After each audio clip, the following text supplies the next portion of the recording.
ഇത് IQ13, ഇത് ഒരു കാർഡ്. പല ആൾക്കാരും ഈ അടുത്ത് റേസ് ചെയ്ത ഒരു കൺസേൺ ആണ് IQ13ന്റെ ഒരു ഡിസ്പ്ലേയുടെ സൈഡിൽ കൂടി നമ്മളിങ്ങനെ കാർഡ് വെച്ച് കഴിഞ്ഞാൽ ഡിസ്പ്ലേയുടെ അകത്ത് കയറി പോകുന്നുണ്ടെന്ന്.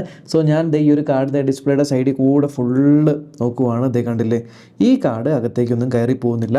സോ ബേസിക്കലി എൻ്റെ കയ്യിലിരിക്കുന്ന ഈ ഒരു IQ13ന്റെ ഡിസ്പ്ലേയുടെ ഇടയിൽ ഗ്യാപ്പിന്റെ പ്രശ്നമൊന്നുമില്ല. ബട്ട് നിങ്ങൾക്ക് എന്തെങ്കിലും കൺസേൺ ഉണ്ടെങ്കിൽ ഡെഫിനറ്റ്ലി കമന്റ് ചെയ്യുക. So finally IQ13 review. ഞാൻ റിവ്യൂ കുറച്ച് റോ ആയിട്ടും അപ് ടു ദ പോയിന്റ് ആയിട്ടും വെക്കാൻ ശ്രമിക്കാം. കാരണം ഇന്ന് നിങ്ങൾക്ക് വാങ്ങിക്കാൻ പറ്റുന്ന one of the most powerful Android smart phone ആണ് എൻ്റെ കയ്യിലുള്ളത്. യെസ്, സ്നാപ്ഡ്രാഗൺ 8 എലീറ്റ് എന്ന് പറഞ്ഞ ചിപ്സെറ്റിലിരിക്കുന്ന ഒരു സ്മാർട്ട് ഫോൺ. 53,000 രൂപയ്ക്കാണ് ഇത്രയും പവർഫുൾ ആയിട്ടുള്ള ഈ ഒരു സ്മാർട്ട് ഫോൺ കിട്ടുന്നത് എന്നുള്ളതുകൊണ്ട് ജെനുവിനായിട്ടും ആൾക്കാർക്കുള്ള ഒരു സംശയമാണ്, ഇതിനകത്ത് വേറെ വല്ല കോംപ്രമൈസുകൾ ഉണ്ടോ? Well, I think you should watch this video. ഏറ്റവും ആദ്യം നമുക്ക് ഇതിന്റെ ഡിസൈനിനെ പറ്റി സംസാരിക്കാം. എന്തായാലും ആൾക്കാർ ഇത് ഏതാ ഫോൺ എന്ന് ചോദിപ്പിക്കാനുള്ള ഒരു ട്രിക്കാണ് ഇത് ഈ കാണുന്ന ചുറ്റുമുള്ള LED ലൈറ്റ്. ഐക്യൂടെ വെബ്സൈറ്റിലൊക്കെ ഇതിനെ മോൺസ്റ്റർ ഹാലോ ലൈറ്റ് എന്നാണ് വിളിക്കുന്നത്. പക്ഷേ ഡിവൈസിനകത്ത് ഇതിന് പല പേരുകളുണ്ട്. സെറ്റിംഗ്സിൽ പോയാൽ ഇതിന്റെ പേര് ഡൈനാമിക് ലൈറ്റ്, നോട്ടിഫിക്കേഷൻ പാനലിൽ ഇതിന്റെ പേര് അറ്റ്മോസ്ഫിയറിക് ലൈറ്റ്. പക്ഷെ എന്തായാലും സംഭവം കൊള്ളാം, കാണാൻ രസമുണ്ട്, നോട്ടിഫിക്കേഷൻസ് ഒക്കെ അറിയാൻ ഭയങ്കര യൂസ്ഫുൾ ആണ്. ഈവൻ ഡിവൈസ് കയ്യിലെടുക്കുമ്പോൾ ഈ ബാക്കിൽ കാണുന്ന BMW-ന്റെ ആ ഒരു ചെറിയ ബാഡ്ജിങ് ആയിക്കോട്ടെ,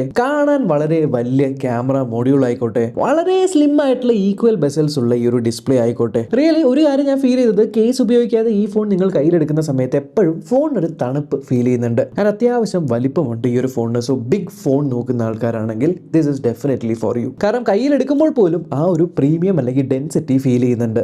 നമ്മൾ ഫിംഗർ പ്രിന്റ് വെച്ച് സ്മാർട്ട് ഫോൺ അൺലോക്ക് ചെയ്യുന്ന ആ ഒരു നിമിഷം തൊട്ട് നമ്മൾക്ക് ഫീൽ ചെയ്യുന്ന ഒരു കാര്യമാണ് ഇതിലുള്ള ഹാപ്റ്റിക്സ്. നമ്മൾ ഇതിന്റെ vibrations are so well tuned. എനിക്ക് പലപ്പോഴും നല്ല രസമായിട്ട് ഒരു ഫീൽ എൻഹാൻസ് ചെയ്യുന്ന കൂട്ട് തോന്നുന്നുണ്ട് ഇതിന്റെ ഹാപ്റ്റിക്സ്. പക്ഷെ ഒരു പ്രോ ടിപ്പ് തരാം, ഫോൺ മേടിച്ച് കഴിഞ്ഞിട്ട് ഹാപ്റ്റിക്സ് ഇതാ ലോ എന്ന് പറഞ്ഞ സെറ്റിംഗിൽ ഇട്ട് വെക്കുമ്പോഴാണ് നിങ്ങൾക്ക് ശരിക്കും ആ ഒരു നല്ല സബ്റ്റിൽ ഫീൽ വരുന്നത്.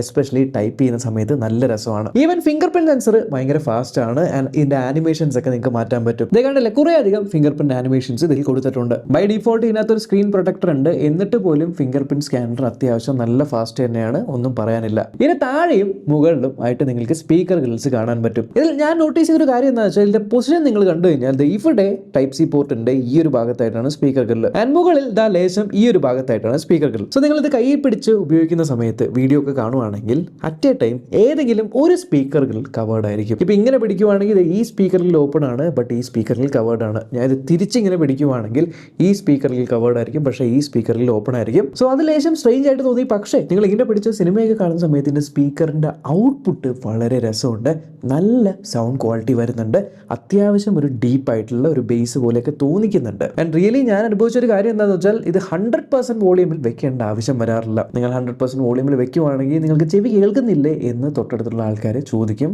ലൗഡാണ്. ഈ ഡിവൈസിന്റെ ചുറ്റും നിങ്ങൾ നോക്കിക്കഴിഞ്ഞാലോ ഒരുപാട് ആന്റണ കട്ടൗട്ടുകൾ കാണാനായിട്ട് പറ്റുന്നുണ്ട്. എന്റെ സിം ജിയോ ആണ്. നോർമലി ഞാൻ ടെസ്റ്റ് ചെയ്യുന്ന സമയത്ത് ജിയോയ്ക്ക് ഒരു കുഴപ്പമുണ്ട്, 5G അത്യാവശ്യം കുറച്ച് ചെറിയൊരു 5G റേഞ്ചുള്ള സ്ഥലമാണെങ്കിൽ 5G കാണിക്കില്ല, 4Gയിലേക്ക് പോകും. പക്ഷെ നിങ്ങൾ എയർപ്ലെയിൻ മോഡ് ഓൺ ആക്കിയിട്ട് വീണ്ടും ഓഫ് ആക്കുമ്പോൾ ആ ഒരു സമയത്ത് 5G കുറച്ച് നേരം കാണിക്കും, വീണ്ടും 4Gയിലേക്ക് പോകും. പക്ഷേ ആ ഒരു പ്രശ്നം ഇതിനകത്ത് എനിക്ക് ഫേസ് ചെയ്തില്ല. അത്യാവശ്യം നല്ല ഒരു 5G റിസപ്ഷൻ കിട്ടുന്നുണ്ട്.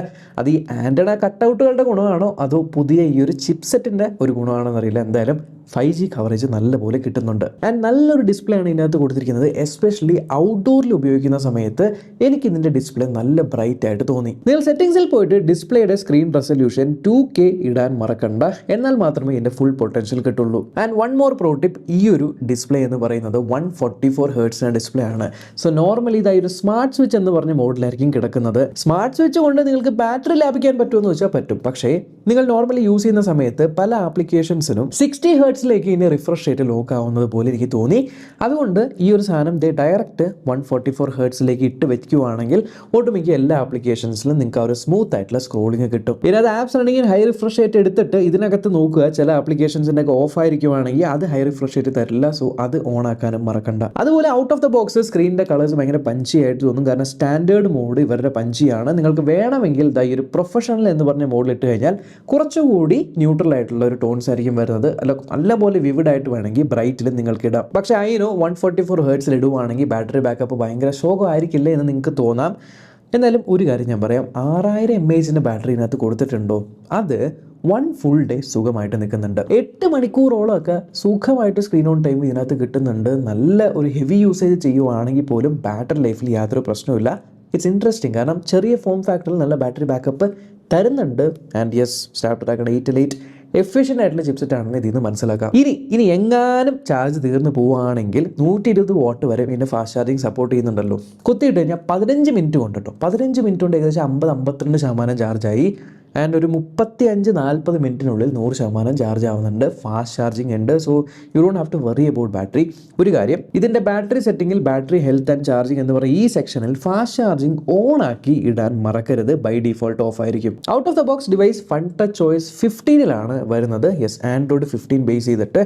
ആൻഡ് ഇതിനകത്ത് എനിക്കിത് ലേറ്റസ്റ്റ് ആയിട്ടുള്ള സോഫ്റ്റ്വെയർ അപ്ഡേറ്റ് നോക്കുവാണെങ്കിൽ ഇത് വന്നിരിക്കുന്നത് FunTouch OS 15 December 2024 security patch update ആണ്. എനിക്ക് തോന്നുന്നു ഡിസംബർ 2024 സെക്യൂരിറ്റി പാച്ച് അപ്ഡേറ്റ് കിട്ടാവുന്ന one of the first smart phones ആയിരിക്കും ഇത്. ഞാൻ ഈ ഫോൺ ഒന്ന് റീസെറ്റ് ചെയ്ത് നോക്കി, കാരണം ഒരു കാര്യം ടെസ്റ്റ് ചെയ്യാൻ വേണ്ടിയാണ്. പല ആൾക്കാരും പറയാറുണ്ട് ഫോൺ മേടിക്കുമ്പോൾ കുറേയധികം ബ്ലോട്ട്വേസ് വരും, ബട്ട് അത് ഒന്ന് കളഞ്ഞിട്ട് പിന്നെയും ഫോൺ ഒന്ന് റീസെറ്റ് ചെയ്ത് പിന്നെ ഓൺ ആക്കുമ്പോൾ വീണ്ടും ബ്ലോട്ട്വേസ് തിരിച്ചു വരുന്നുണ്ട്. ഇതിനകത്ത് ബൈ ഡിഫോൾട്ട് നിങ്ങൾ നോക്കുവാണെങ്കിൽ ബ്ലോട്ട്വെയേഴ്സ് കമ്പാരിറ്റീവ്ലി തീരെ കുറവാണ്, ഒട്ടും തന്നെ ഇല്ല എന്ന് പറയാം. എന്തായാലും IQ ഫോണുകളിൽ ആപ്പ് സ്റ്റോർ എന്ന് പറയും, ഈ ഒരു ആപ്പ് സ്റ്റോർ കിടപ്പുണ്ട്. നിങ്ങൾക്ക് വേണമെങ്കിൽ അത് ഓഫാക്കി ഇടാം, അല്ലെങ്കിൽ അതിൻ്റെ നോട്ടിഫിക്കേഷൻസ് ഒക്കെ ഓഫാക്കി ഇടുന്നത് റെക്കമെൻഡ് ചെയ്യുന്നതായിരിക്കും. ഞാൻ എന്തോ FunTouch OS 15 അത്യാവശ്യം നല്ല സ്മൂത്ത് ആയിട്ടുള്ള ഒരു എക്സ്പീരിയൻസ് ആണ് തരുന്നത്. ഇതിൻ്റെ ഇപ്പോൾ ഓപ്പണിംഗ് ആൻഡ് ക്ലോസിംഗ് ആനിമേഷൻസ് ആയിക്കോട്ടെ, ഇപ്പോൾ ഈവൻ ഞാൻ ശ്രദ്ധിച്ച വേറൊരു കാര്യം, ഈ ഒരു വിഡ്ജറ്റ് നിങ്ങൾ ടാപ്പ് ചെയ്ത് കഴിഞ്ഞാൽ അതെ ഈ ഒരു ആപ്ലിക്കേഷൻ ഓപ്പൺ ആയി വരുന്നില്ലേ, ഇനി ഞാൻ ഹോം അടിക്കുന്ന സമയത്ത് തിരിച്ച് വിഡ്ജറ്റിലേക്ക് തന്നെയാണ് ആനിമേഷൻ പോകുന്നത്. സോ അത്തരത്തിൽ ചെറിയ ചെറിയ ആനിമേഷൻ മാറ്റങ്ങൾ നമ്മുടെ എക്സ്പീരിയൻസിനെ കുറച്ചുകൂടെ ബെറ്റർ ആക്കുന്നുണ്ട്. ആൻഡ് ഓവറോൾ യൂസേജിൽ എനിക്ക് കാര്യമായിട്ടുള്ള സ്റ്റട്ടർ, ഗ്ലിച്ച്, ലാഗ്, ബഗ്ഗുകൾ അങ്ങനെ കാര്യമായിട്ടൊന്നും തന്നെ ഫേസ് ചെയ്യേണ്ടി വന്നില്ല. പെർഫോമൻസ് വൈസ് ഒന്നും തന്നെ പറയാനില്ല. ഇതിനകത്ത് നിങ്ങൾ ഏത് ഗെയിം കൊടുത്തു കഴിഞ്ഞാലും പുഷ്പം പോലെ റണ്ണാവും. ആൻഡ് ഇതിൻ്റെ റാം മാനേജ്മെൻറ്റ് 16 GB റാം ഇതിനകത്തുണ്ട്, പ്ലസ് 16 GB എന്ന് പറയുന്ന എക്സ്പാൻഷൻ റാം ഉണ്ട്. അത് നിങ്ങൾ ഒഴിവാക്കിയാലും കുഴപ്പമില്ല.